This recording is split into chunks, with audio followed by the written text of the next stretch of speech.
Hi everyone, I'm Chief Meteorologist Steve Horstmeyer. Welcome to Ahead of the Storm, a first alert weather special.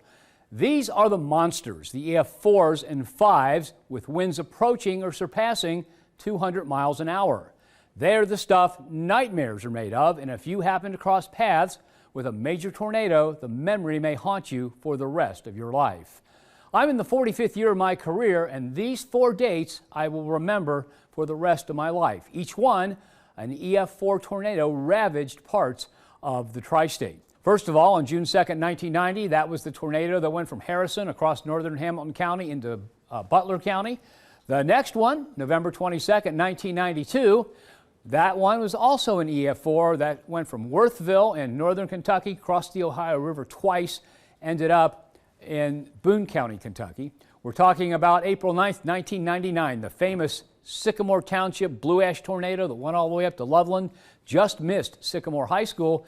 And the final one, of course, March 2nd, 2012, that was the one from Crittenden to Piner to Morning View, the strong EF4 that occurred down there in northern Kentucky. Now this map behind me, this is a map of all the tornadoes from 1950 to 2018.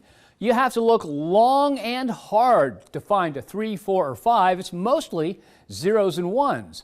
These graphs tell it all. As a matter of fact, only one level 5 tornado in the Fox 19 Now viewing area ever, and that's the famous Sailor Park tornado of April 3rd, 1974, with wind speeds of 201 miles an hour and an updraft speed of over 152 miles an hour. Around here, 8.5% of the tornadoes that touch down are EF3s, 4s, and 5s. 91.5% of the tornadoes are 0s, 1s, and 2s. Knock out the 2s, and that figure is 78% of the tornadoes are 0s and 1s, like this small one, an EF1 that touched down this year in March in Highland County. They pop up quickly, they touch down briefly, and then they are gone. During the early years of my career, the small, weak tornadoes often fell through the cracks. But now weak tornadoes rarely go undetected, and Frank Marzullo knows why. In 2 words, the answer is Doppler radar. We can divide efforts to keep you safe into the years before Doppler and the years since this amazing life-saving tool debuted. Let's turn the clock back about 50 years. This is weather radar and what state-of-the-art radar looked like back in 1974. You can see how grainy and very hard to make any definitions out. Now, if you zoom in, you wouldn't be able to see a small tornado. You can't see it, right? It is so blurred. The loop now, we're going to take a look at this loop from 2012. This is advanced. This is Doppler radar now, all those years later. What a difference it makes. Much more detailed with the colors and the gradient change there. Now, this loop is from the 2012 tornado outbreak. You may remember that from, going over 10 years ago now, when you talk about Piner and Moscow and Crittenden, Kentucky. Look at the comparison between the two. Now, this hook echo, look at the detail you get now. You can see exactly where you would think rotation would be. This is a look at the detail that Doppler radar can look inside the storm and pinpoint the precise location of the funnel, the center of rotation, confirmed by the winds inside the storm. And when you talk about winds, you want to look at velocity here, okay? Velocity is a very major aspect to a storm. There's something even better that we can look at now with Doppler radar that has really come online over the last couple years, and that's debris detection. When a tornado touches down, it launches debris skyward, and Doppler radar can see it. So right here, you obviously can see, this is the Goshen loop. You can see something is popping there. This is radar imagery that Wilmington saw back on July 6th of last year, airborne debris. What we do is, we take the debris detection, and when you get footage in, let's say the next couple days, the next day or two, this is footage from that day, you can see debris flying in the air. So that is verified. We're able now with debris detection to give you that first alert that you gotta get to cover and that this could be a tornado on the ground. On that day, this is what you saw on Fox 19 Now. Right in here, not far from Goshen, is where we have the circulation. So if you're in the Goshen area, if you're within a few miles of Goshen, anywhere near Goshen, take cover immediately. This could be a catastrophic event.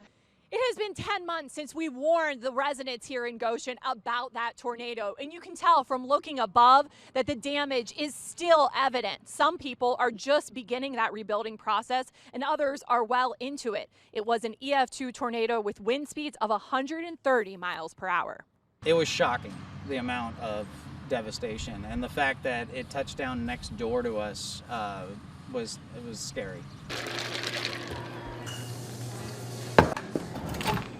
It's business as usual here at the Goshen Grind, but it wasn't that way last summer after a very strong tornado touched down. Hear from the owner in his own words how things went down that day. And they texted me that they were in the bathroom. They had locked the front door when the wind blew it open and saw the trees across the street come out of the ground. So when it hit, I think everybody was shocked at the level and the magnitude of the storm. Is that sound common around here? You know, the sound of rebuilding? Yeah. It's a kind of a normal sound. It's been a wild ride. Lived in a couple hotels. Stayed in a temporary house. Adam Patchell had extensive damage at his home. It took almost 9 months for the home to be livable again. There is still lots to do with electricians inside right now. Patchell is working on his new fence, and growing new grass is an ongoing project. In some ways, the landscape is very different compared to last July. You can see that from our Skyfox 19 drone. But some homes have hardly been touched for a variety of reasons. And the lack of trees is something each person living here tells us about. But some changes are for the better. Neighbors helping neighbors. A lot of the churches were able to make contact with people that were in need of food. And it was amazing to see, and everybody just worked together. And I wish it hadn't happened to us, but I think we came out better in the end. Welcome to the First Alert Virtual Weather Lab. Have you ever wondered why some tornadoes are skinny like this one, while others are bulky and wide? One reason is that a fat tornado, the inflow brings in more air than the updraft can remove, and the funnel gets fat. In a skinny tornado, on the other hand, the updraft removes more air than the inflow can supply, and the funnel gets narrow. Like all topics in meteorology, it's complicated by many other factors. Ahead of the storm, a First Alert Weather Special continues after these messages.